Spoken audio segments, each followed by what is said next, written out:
The views and opinions of the hosts and guests are their own and do not necessarily reflect the position of the management and staff of Guardian Network.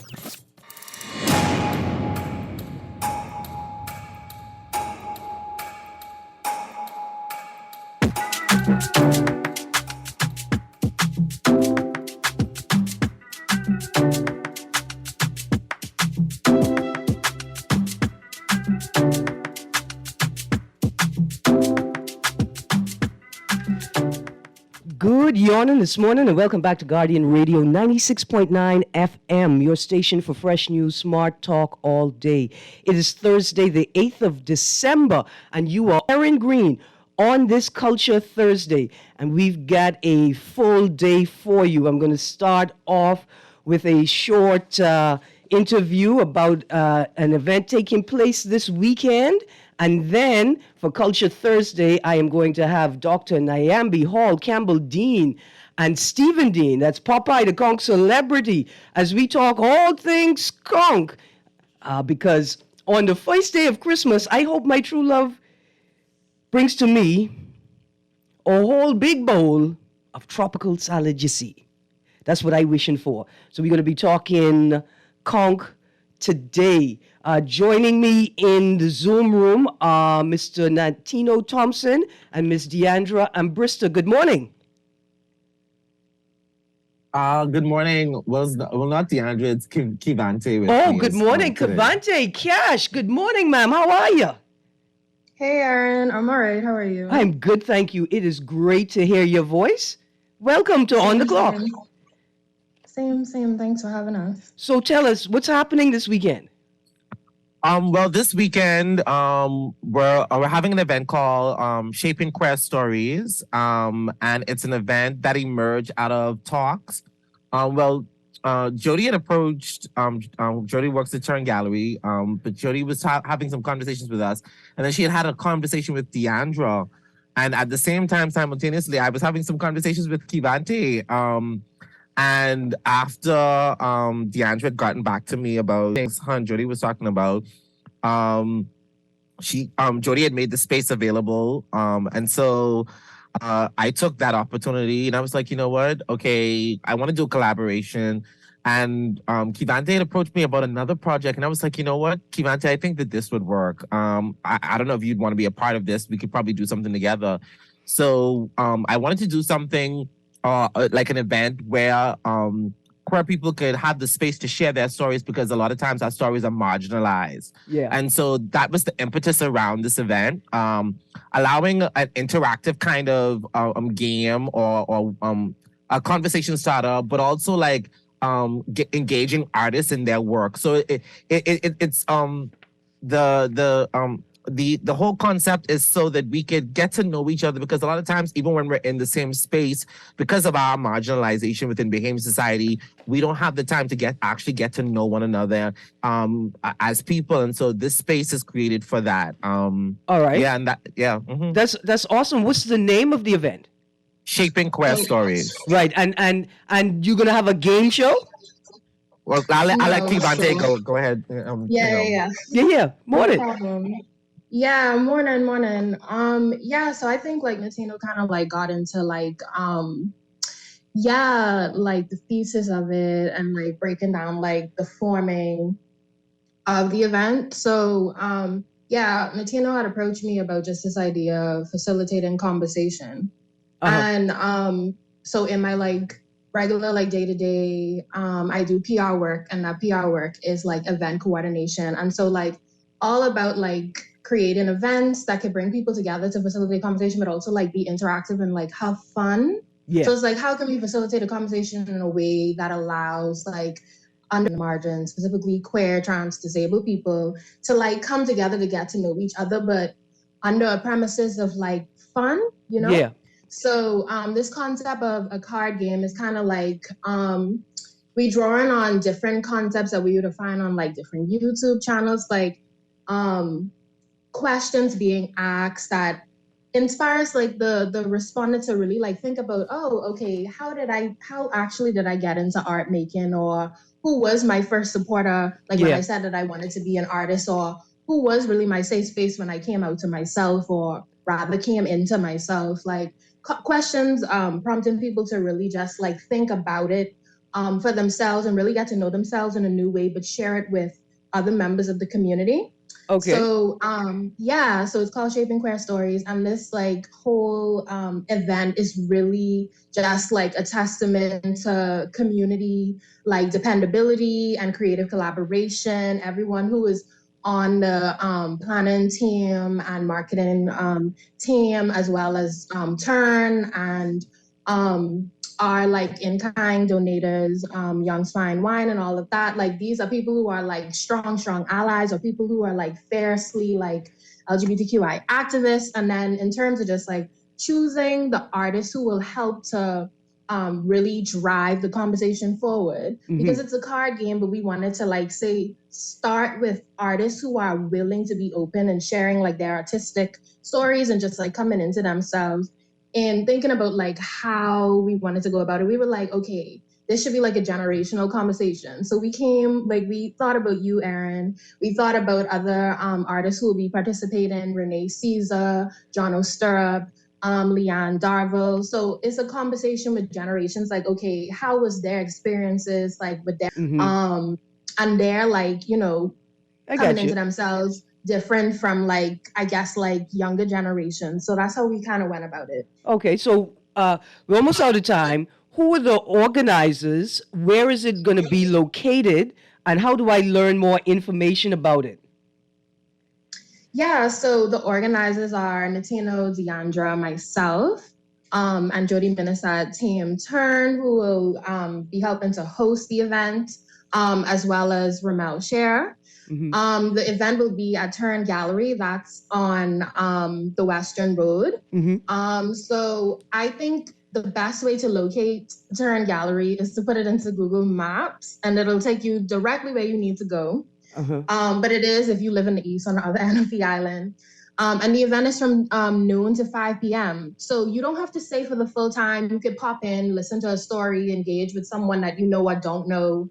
Don't know is the preference, right? Because we're trying to get to know each other. A swap shop will run as well. And a swap shop really is like an anti-capitalist, like bring and buy sale. So you could bring like a painting that you had in your, like, you know,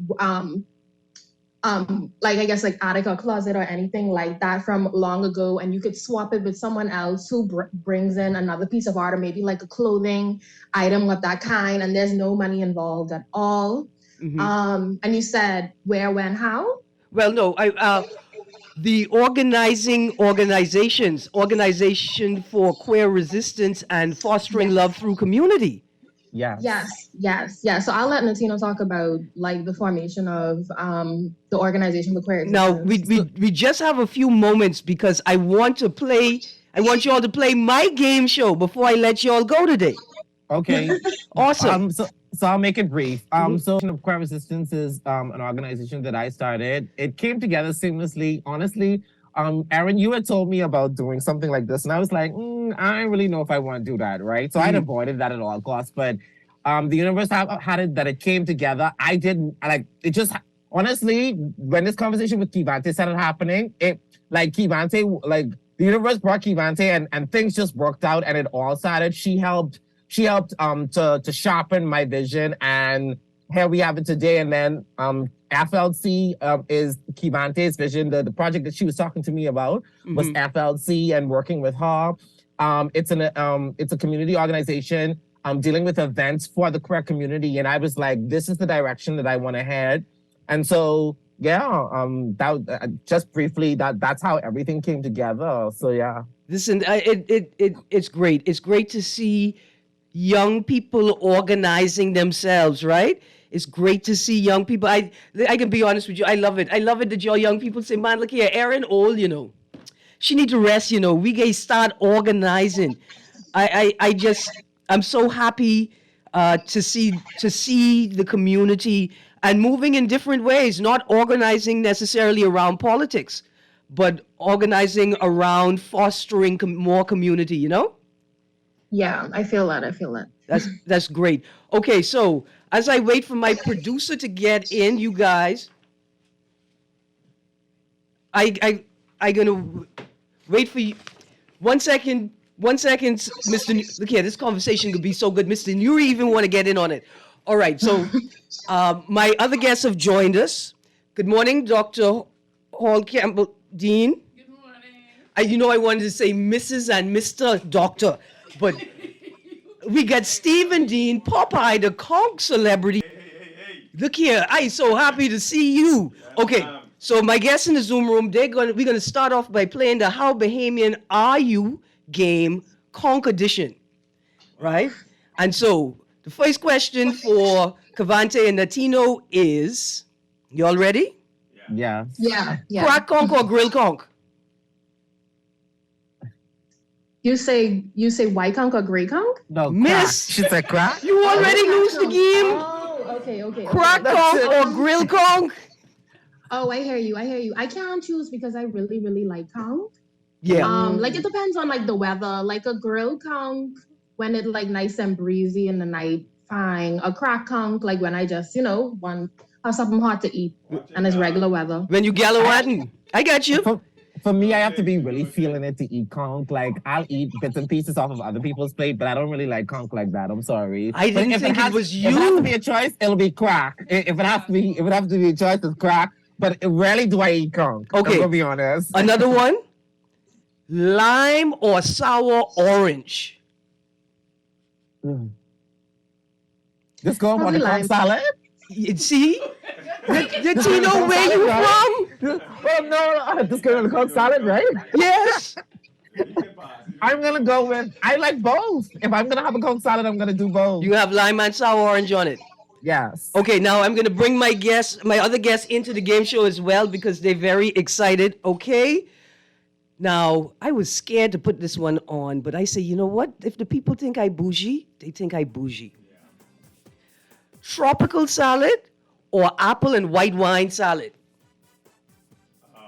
Apple and white wine salad. Yeah, I see Or people. tropical. I see people put apple and white wine in their conch salad. Oh wow. No, that don't. This boy is the conch celebrity, you Listen, know. whoever do that, they need to have they have to have probably a sentence for that. they gotta go. Yeah, baby. They gotta go. Don't let nobody see you doing that on one of you around here. Please. Okay, Cavante and Latino, thank you for joining me this morning. Thank you for having us. And tell us again, the game show is the event is called. Shaping Queer Stories. And it's- It's happening on Saturday, December 10th at Turn Gallery from 12 noon to 5 p.m. For more information, you can check out the Organization of Queer Resistance on Instagram's page, and it'll have all of the information there. Or you can look up my my Instagram or add me on Facebook. Do something like you know how to find me. Type it in Google and get there. Absolutely. the information is right there. Yeah. Thank you so much, and I can't wait to play your game on Saturday at the Turn Gallery. Yeah. We can't wait to have you. You guys have a great morning. Thank you again, Erin. All right, bye-bye. Yippee-yi-yo. Oh yeah, oh yeah. Just want you to know.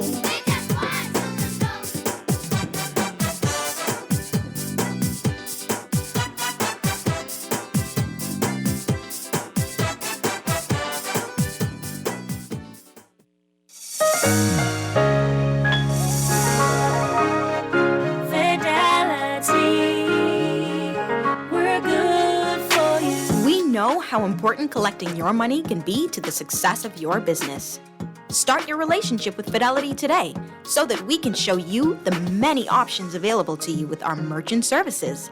From click and pay options online to merchant terminals and e-commerce options, your business succeed. For more details, speak to one of our business development officers at 356-7764 in Nassau or 352-6676 in Freeport. Visit our website at fidelitygroup.com or visit any of our branches.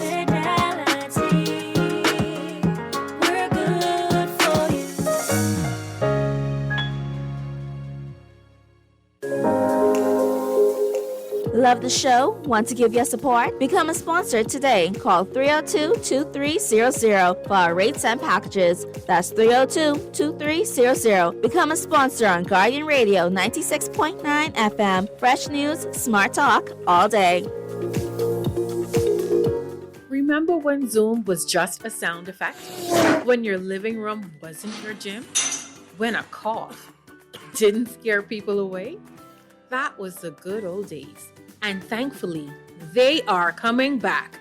As things return to normal, remember it is essential to be fully immunized against all vaccine-preventable diseases like COVID-19, diphtheria, tetanus, measles, and influenza. This message is brought to you by PAHO WHO, the Ministry of Health and Wellness, the Caribbean Development Bank, the Government of Canada, and the United States of America. This is Guardian Radio 96.9 FM, Nassau, Bahamas. Dive in. Heard them say resources slow. I noticed things was getting slow. Man, I really thought that they was lying. How our delicacy could ever become mystery when all around me is the sea. My, oh, my. Should've left them babies in the sand. Why, oh, why? Should've give them chance to grow up. Should've give them chance to multiply. We must think about tomorrow. There's some simple rules to follow. Good morning and welcome back to On the Clock with Erin Greene. Joining me today in studio again, Dr. Nyambi Hall Campbell Dean and Popeye the Conch celebrity. That's Mr. Stephen Dean. Now these guys are the co-founders of the King of the Conch Festival. I brought them in as my conch experts today. It's like I say, the first day of Christmas, I want my true love to bring to me a big bowl of tropical conch salad, you see. This is very important. I'm saving it. I've reduced my conch consumption this year. I've consciously cut back, not bought as much conch, not ordered as much conch, because I got to begin my own personal conservation culture, right? I got to start treating it like it is that special thing that you could only have every once in a while to mark the most important occasions, because we're running out of conch, it appears. Yeah. And I don't know if Bahamians, if we've taken the time to examine, right, like our relationship to the conch, I realized that we haven't thought about it. How we gonna feel when there's no conch left, right? How you gonna feel on New Year's morning when you trying to go freshen up, right? You're trying to go catch yourself with a bowl of hot conch salad, a nice cold beer or lemonade, local fruit lemonade or something, and ain't no conch. What you would do when you flying into the Bahamas after not being here for 10 years, and you make your stop at the first greasy, oily paper bag shop you could find, and ain't no conch. I think that we're going to be so shocked at that experience, and then we're going to realize that, you know what, we could have done something. Absolutely. So I've asked you all to come and play the game with me, and then I'm going to share some conch facts, right? Okay. There are more than 60 different species of conch in the world. How do I know this? I'm a conchologist. Indeed. A doctor. That's right. Conchologists study primarily or exclusively the shells of mollusks, right? And conchs, because conch is a mollusk. Now, malacologists study seashells, but conchologists study mollusks, right? I'm a conchologist. The rarest conch in the world, well, Wikipedia told me it's the Conus gloriamaris, also known as the glory of the sea cone. But the rarest conch shell in the world is the white-toothed cowrie. And the cowrie shell, now we Bahamians, descendants of Africans, we have a relationship with the cowrie shell. Yeah, I know, the small one. The very, very tiny one, right? And so I can't even pronounce the scientific name. It's like Cypraea leucodon. That's the white-toothed cowrie. It is known from just 2 specimens, the second of which turned up in 1960 and is thus the most coveted species among conchologists. So when you see the little cowrie shell jewelry and somebody give you a piece of cowrie shell jewelry, that's something important. That's something valuable from your culture. Now, in a press release, the Belize Fisheries Department, Belize has created a closed season to conserve conch. Yeah. That's how dire it's getting in the region, and their season closed. Now, the season is supposed to close June 30th, but they had met the conch quotas, right? So everybody had collected as much conch as they could get, and they closed the season 4 days early. Wow. So I guess one of the first questions I have to ask y'all is, do you think we need a closed conch season? Wow. Well, thank you for having us here, Erin, this morning. King of the Conch, when we founded it, was really devised around what you were talking about. Like, we do want to start to have the conversation of what would it look like to not have conch in the Bahamas, to really recognize as this thing. We say, as Bahamian, conch salad is a thing that we say, right? So how does who we are as Bahamians change if conch is no longer an active part of that? And so we wanted to do something that celebrated conch, our use of conch, celebrated the conch salad makers as the artisans that they are, but also looked at how we can use conch in a sustainable way, right? Not take conch away from people, not say you can't eat it because, we got to hoard it or anything like that, but just how do we use it in a more conscious and sustainable way? And so that might look like putting conch on season, right? There are people that study this daily that would probably be able to answer that more effectively or efficiently for you, but it could look in a number of ways. It could start by just making sure that we eat conch that is mature. Yeah. I have a more radical suggestion, right? I want to say, rest in peace, my friend LeVar Pratt, who teach me plenty about the ocean, right? There are all kinds of conch, right? 60 species in the world. There are more than just one conch species in the Bahamas. Yeah. And I suggest that we limit, I don't know how we could do it, but we limit the queen conch for conch salad only, raw application only, queen conch, because people may not realize it, right? That you eat the queen conch in your conch salad because it's tender. We've started cooking the queen conch more, right? Because we can't cook and tender cook conch easy to cook. But we could be cooking conch like the pepper conch or what they call the screw conch, and other types of conch we could find in our waters that are edible, that taste great, but you have to be a proper chef. Like, you need to know how to prepare it to get that traditional flavor, to get that melt in the mouth conch experience. And so, like, it's my own laziness, it's my own inability to cook, which is why I tend to go to the queen conch. But I don't need the queen conch to make my stew conch, my conch chowder, my conch fritters, maybe the crack conch. Yeah. Maybe the crack conch. But outside of those two applications, I shouldn't be using queen conch for my cooking applications. Well, with that, you have to first find out if other conch other than the queen conch could be used to eat, if it isn't poison or anything like that. So we basically have to find out the information, and that's what we don't have. We only have information on the queen conch and not the other 59 species. Yeah, we don't have enough. Information on if it could cook. Now, I can be honest. I tried to cook the screw conch. They call it the spicy conch or the screw conch. And I say I tried to cook it, right? I just want to say that, in all honesty, there's no way that I cook my conch as nice as Marina Young Sands cook her conch, right? Or Muggy cook her conch, right? Or Auntie May on the island. I couldn't cook my conch as nice as that. But I know that you can cook it. I know you can eat it. It's edible. And I think we really could replace the cooked conch dishes. We could replace the queen conch and save the queen conch for the most, right? And I think another rule should be this.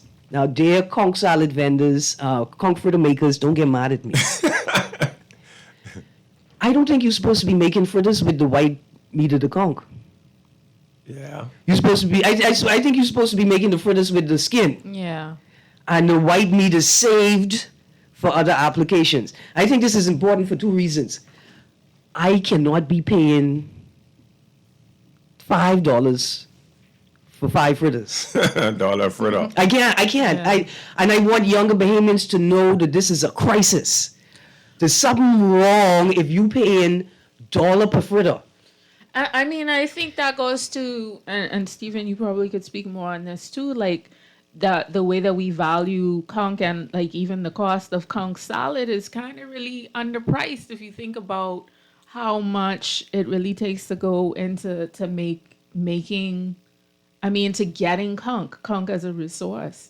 So we may have to row. What you saying is, Miss Greene, the math ain't mathin'. When you break down the costs. Now I could say, listen, if we're talking about conservation, then you should expect a higher cost on your conch. Yeah. And the thing is that to get the conch now is kind of more difficult because of, gas going up, so you're gonna have to get gas to go on the boat and fuel up to go. And then now you have to go so far now to get conch. Back then you could have gone right there, pick up the conch or whatever. Right. Now you have to go so far to find a conch. So when it reached the market, it's no choice for the divers to go up on the vendors. All right, producer, let's go to the phone line. I see maybe we need another rule that says you can't eat queen conch in Nassau. If you want conch, you gotta go to the Family Island. Somewhere where you could actually walk out and get it. Yeah, right, because I've seen I haven't bought like commercially conch. I haven't bought conch in a little while. But I used to buy some conch from some guys right in New Providence. The conch bigger than my hand. Yeah. I mean they're going way out, right? They're going way out, and we respected that with the pay, right? We understood why it cost so much.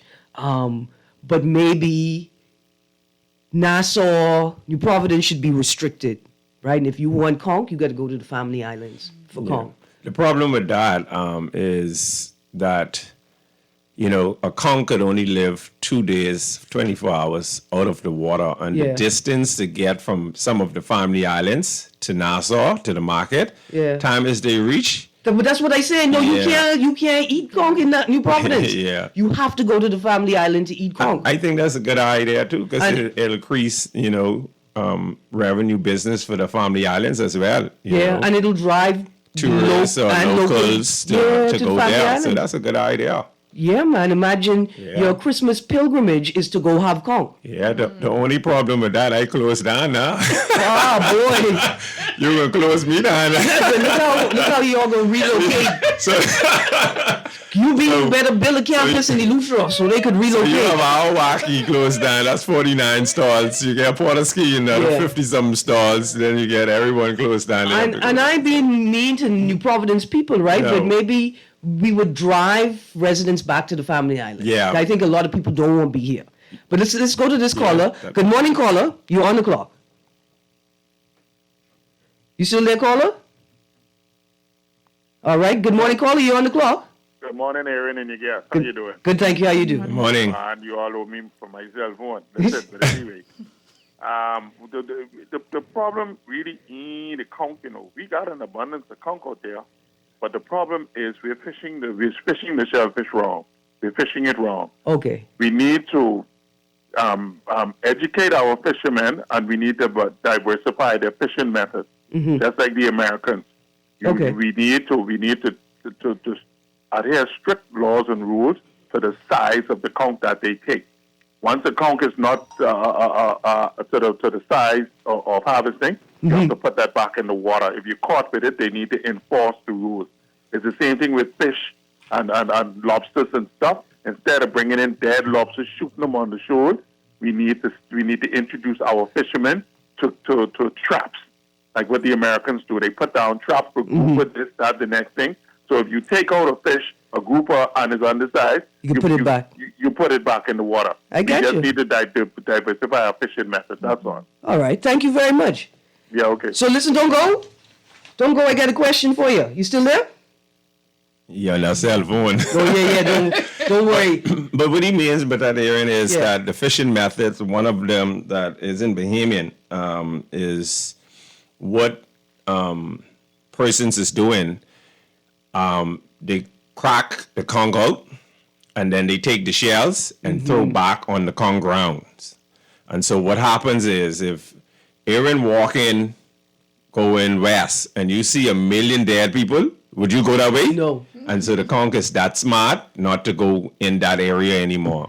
Listen, producer, play the song, the one by Drippy Kennedy and Drippy J. Please play that one for me. We're going to play this song because you hear what you just say? Yeah, The conch smart. they smart. The conch see empty shells and say, oh, wait, my brother, pause. We need to go in a different We ain't direction. going that way no more. But our young people think the conch mean that you stupid. Yeah, no, conch is very intelligent. So let's listen to this song called Cause I's the Conch. Me tell I run. You must think I stupid. You must think I dumb. You telling all these lies cause you think I's the conch. I is the donut, you must think I dumb. You put me in your mouth and you gonna chew me up like gum. Cause I is the conch. You running your big mouth. You telling all these lies cause you know I's the conch. I is the donut, you must think I dumb. You gonna put me in your mouth and you gonna chew me up like gum. Cause I is the conch. Cause I is the conch. Cause I is the conch. Cause I's the conch. And you gonna put me in the bag And beat me. Yeah. Cool. Now listen, I'm so glad you said that, right? Especially with this FTX talk, I'm hearing too many young people not understand what it means to be a part of Conch Nation. Yeah. Right? Especially some young people on what we call it, Conch Twitter. That's like Bahamian Twitter, right? First of all, I need y'all to know, if Conchers get beat in Conch Nation, anybody, we do the conking. Yeah. Ain't nobody could come to the Bahamas and conch us. No, shouldn't be. Right? I need us to have more sense of self and pride in self and love who we are. Right? If I'm a part of Conch Nation, then trust me, I doing the conking. Yep, yep. Right? And secondly, dear young people, you see how brilliant you all are? You all turn conch from just a noun to an adverb, to an adjective, to a verb, right? Yeah. So don't be a conch, don't be conky, and don't conch me, buddy. Yeah. And I need you all young people to understand the beauty and the power of that. You creating your own identity. I just need you to know, in Conch Nation, we do the conking. Yeah. Ain't nobody coming here to conch us. no time. Right. And the reason, my reason, or what I think why people, would say that, use the conch or, make conch feel like it's something dumb or whatever. For conch, number one is slow. Mm-hmm. So that's the only reason you can catch a conch. Yeah. So another thing is that is a system that we put as the divers a conch in that can't get away, and it's very important. And it's basically the process of cracking a hole in the conch, and then we knit a system through the conch, which is the string. And the string is the system that keeps the conch from escaping. Yeah, and so we have to look very careful, even in not even using the conch, but just in everything as a system, Yeah. and look at that string and what that string is do to the conch. Keep them grounded, keep them in one place. So one can pull left, one can pull north, one can pull south, one can pull north, and nobody going nowhere. Look here, the lessons that we have to learn about ourselves. So it's deep. Yes, yes.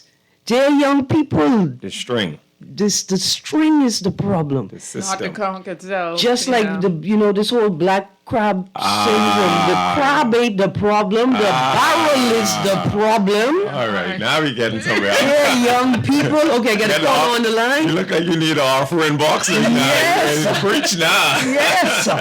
Good morning, caller. Yeah, good morning, guys. Yeah, we're trying to stop most delicacy. But Erin, you're right though. We need conch season in some areas where it most heavily used Okay. in that area.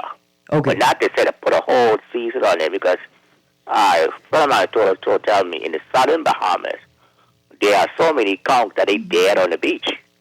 What? And they're so old. That's in the southern Bahamas. They really don't touch. The conchs are old and some are, Yeah. hang out on the shores. Yeah. Some we in regular island up in those areas. But we need not really need a conch season all over. We just need a conch season where it's heavily used. And you could preserve that area for 6 months. Right. Shut down a particular fishing ground. Thing, we need to have a discussion on it. And this is a start. Yeah, man. Absolutely. Have a good day. You too. Okay, we got another caller, and then I have to ask about acceptable conch salad recipes. Yeah. Because that's needed. Because I thought apple and white wine was it. No. Okay, good morning, caller. Got another caller on the line? Good morning, caller. Hi, pleasant good morning. Good morning, how are you? Good morning. I am well. Good. So I got a question for you. You ready? You ready, ma'am? Yeah, I'm ready. Old school Scotch conch or modern Scotch conch? Old school Scotch. Tell the young people what old school Scotch conch is. All right, old school Scotch conch has to do with, of course, and scorching that conch. Putting some of that lemon over it with some nice, birdseed pepper. Yeah. Not the goat pepper. That red, small birdseed pepper. Bird pepper. Yeah. Spreading it all over there and eating it like so. Right. You lay the conch out, you scorch it, you don't cut it up, you scorch it, you squeeze the lime over it, you rub the pepper on it, you dip it in the salt and you take a bite. That's it. Ah, boy. I ain't never see nobody eat Scotch conch like that, like on the dock or anything. I only see my neighbors from Long Island eat conch like that. Listen, we used to eat it like that growing up in Montel Heights. Oh, nice. Growing up in Montel Heights, that's how my grandfather did it, Charlie Guy. Okay. And he was a fisherman for many years. After he worked with the Line Company, a construction company many years ago. Okay. Awesome. Thank you. Thank you for sharing. Yeah. She know a conch. Absolutely. Okay, guys, have a great one. You too. Thank you. Okay, so I don't know, producer, when you feel the urge, play one of these songs. And okay, so this whole conversation started because I saw a bowl of what looked like conch in carnation milk. Wow. Yeah. And some people was arguing, and in fact, they was getting ready to throw everybody in jail. But I say, hold on. There are many different types of conch salad, right? Yeah. Just because bougie Nassau people don't recognize something doesn't mean that it's not real. But let's take a pause. I got a caller here. Good morning, caller. Good morning, this is Clark University along with you and your guest, Erin. Good morning, Raymond. How you doing? Morning. I'm holding, thank God. We need justice, law, and order in this country. Yes, sir. But guess what? With Scotch conch, you don't use lemon, you use sour lime. Sour orange. Sour lime. Oh, no. Okay, right. Sour lime, which is different from sour orange. That's right. There you go. Also, with conch salad, right? What you use, you cut up the conchs in little blocks, right? Slices, right? Yeah. You put what you would call cucumber, lettuce, onion, tomatoes, the little red pepper, burnt pepper, and sour lime.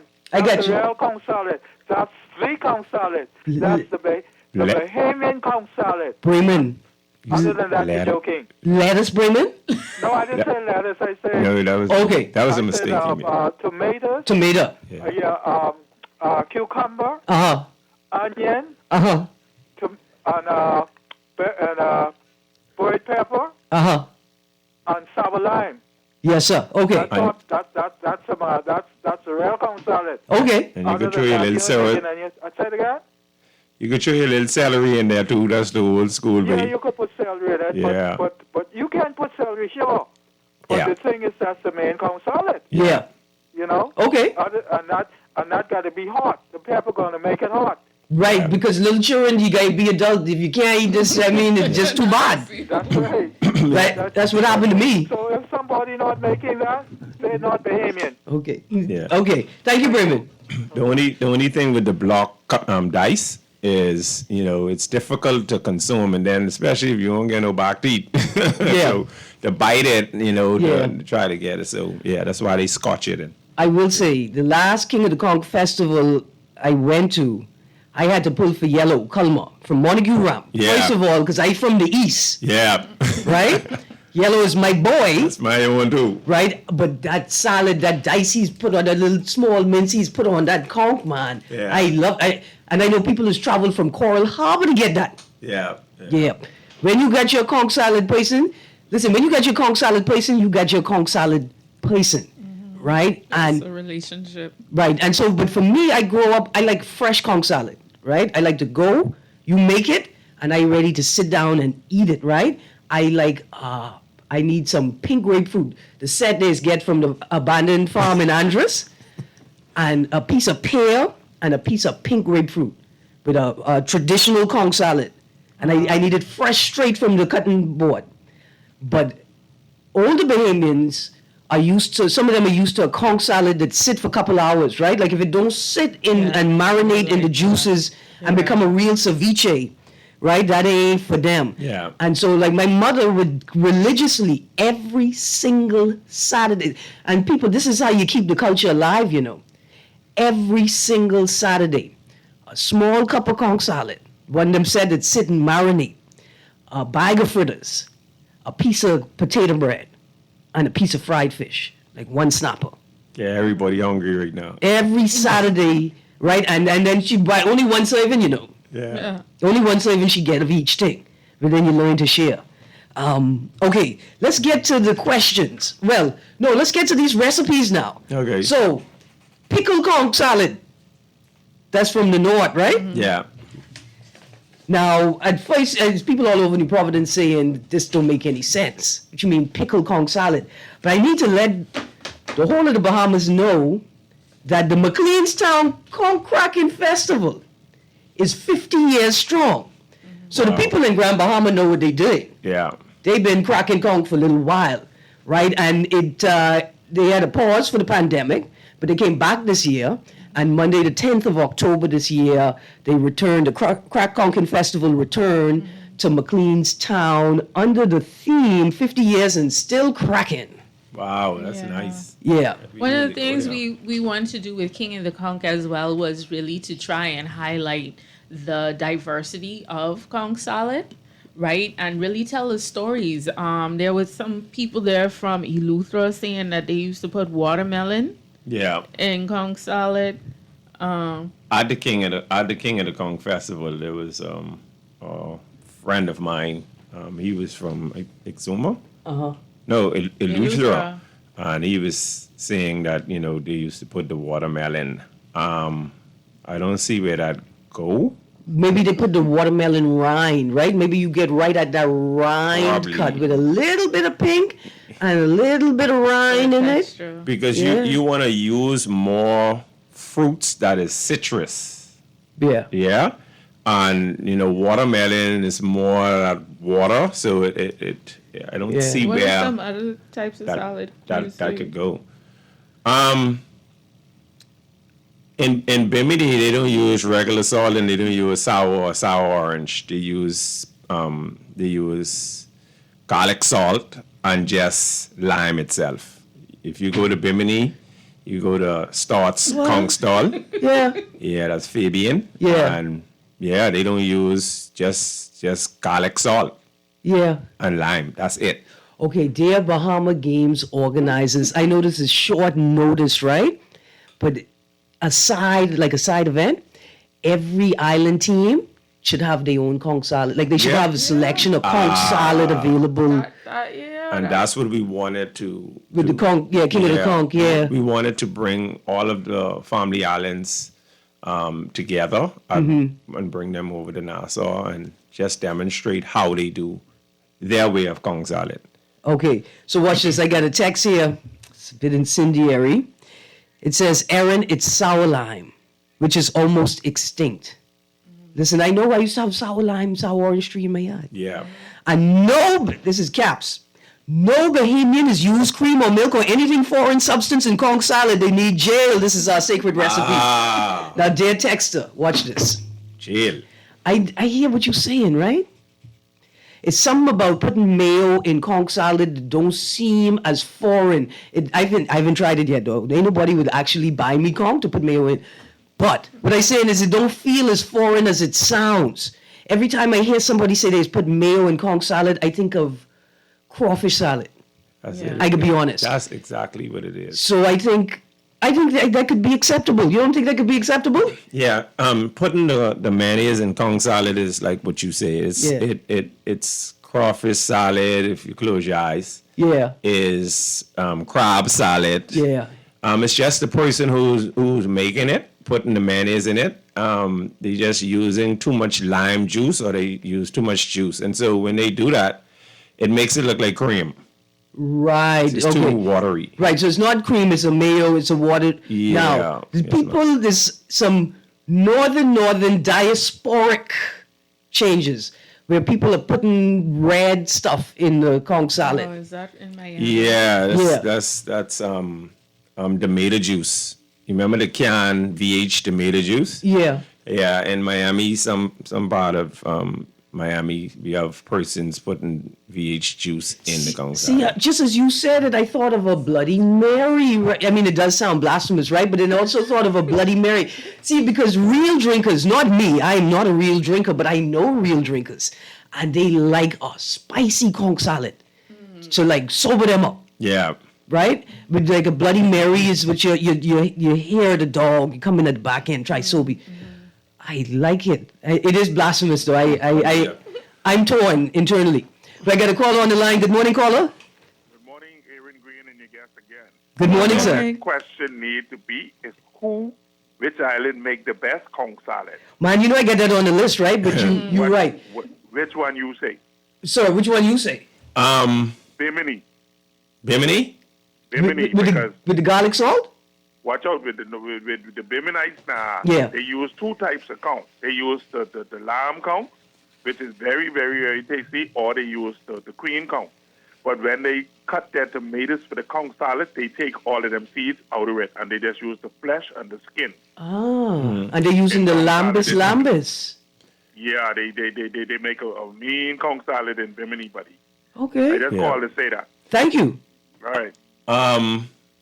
For me, there's nobody I would say that Popeye the Conch celebrity is better than. Yeah. But I'm different from. Yeah. I'm different from you. And to make a good conch salad, it determines on the customer. And so Erin might say, I want this. I don't want no lime. I want more orange and more less sour, more this or whatever. And so at Popeye the Conch celebrity, you are the celebrity. And so it is a science behind making a conch salad. It isn't just making conch salad because all of the fruits, you have to select them properly. Some people using overripe tomatoes, and it shouldn't be. You should use, half-grain tomatoes, that's salad tomatoes. Yeah. And then you have some limes that would turn back. You will have some orange that you could check the rind of it. If they're, dark yellow or orange, that means it's sweeter. And so you have to know how to balance the fruits, the juices of the fruits that determines a good salad. Absolutely. Mr. Producer, play that song by Skinny, Marshall, and Iowa.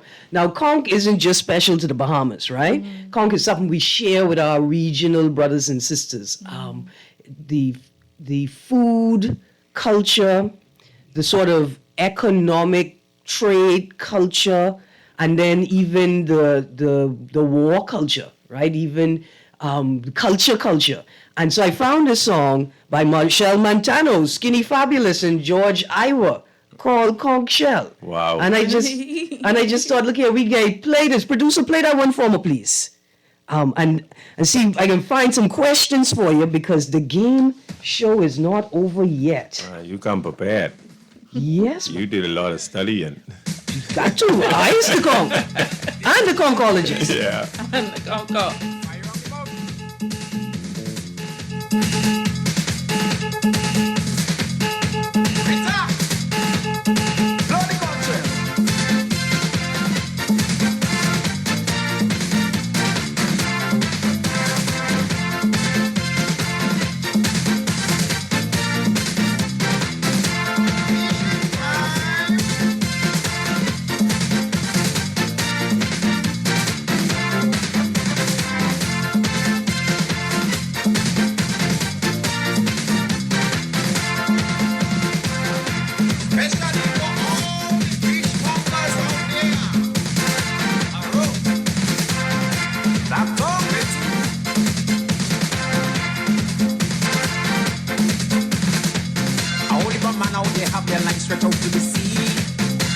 to hold some fish just to whip up a potpourri.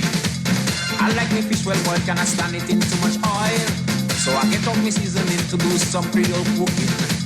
All kind of fish in day, more and balafwe, mola antitini, mile piece of meat. Like it.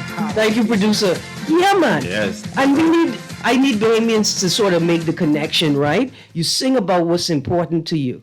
The musicians, the artists, when they look at you, the people, they pull up from you what's most prevalent, the most popular stories and songs and experiences, right? But we need more songs about conch. Yeah.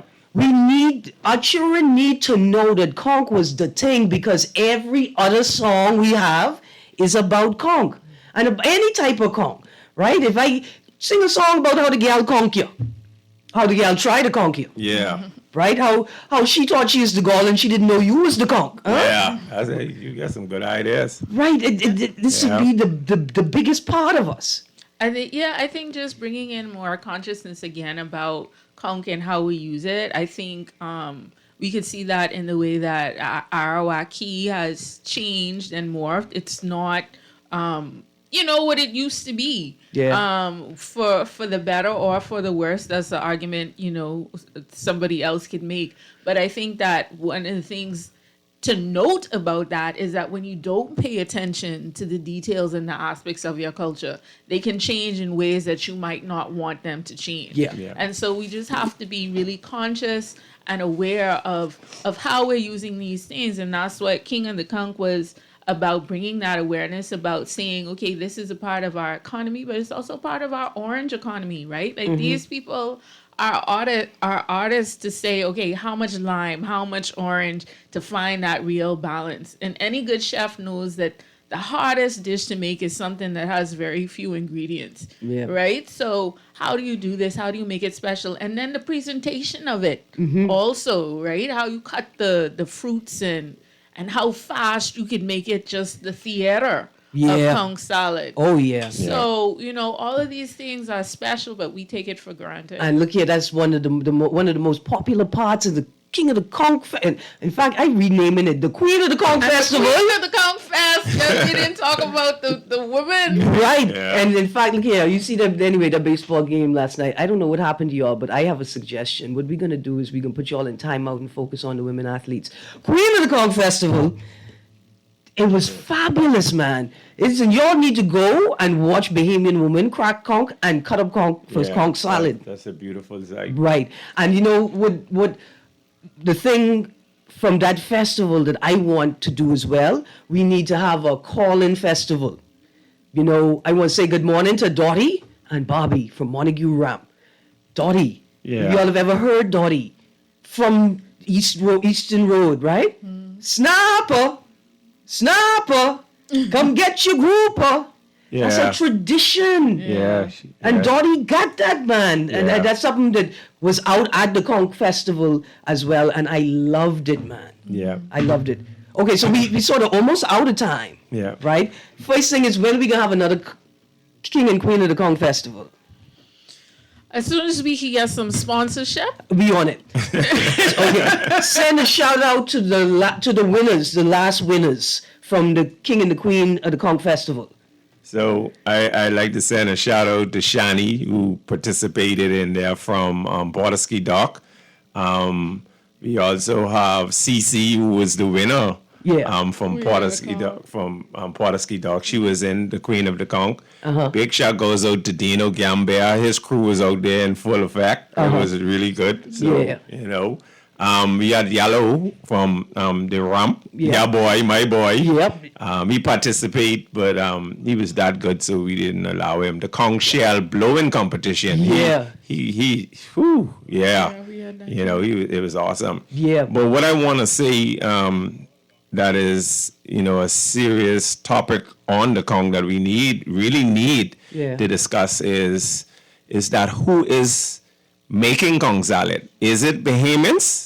And that's what the problem is, you know what I mean? So we don't really have too many Bahamian making conch salad. And so if you have foreigners making it, they really don't know the authentic way. It's just something that they can make money from and fast. And so that's really the biggest problem. And a deeper problem than just the money is if they're from a culture that also eats conch, then their cultural attitudes towards conch are going to outweigh your local attitudes. Yeah. But we need to talk about it. The thing to do, and the other thing, I know we're all out of time. The other thing we don't talk about is, because I sort of focus on the Afro-Bahamian relationship with conch without realizing, hey, look here. First of all, we call a whole set of Bahamian Conky Joes because when the Lutheran adventurers came here, they was conking. And when the loyalists came after that and saw them, they were like, hey, we need to figure out what we're going to do. We're going to call them conchs. And then the Greeks created the crack conch, right? The dish. And so conch doesn't belong to the African Bahamian alone. No, conch is every Bahamian own. Yeah.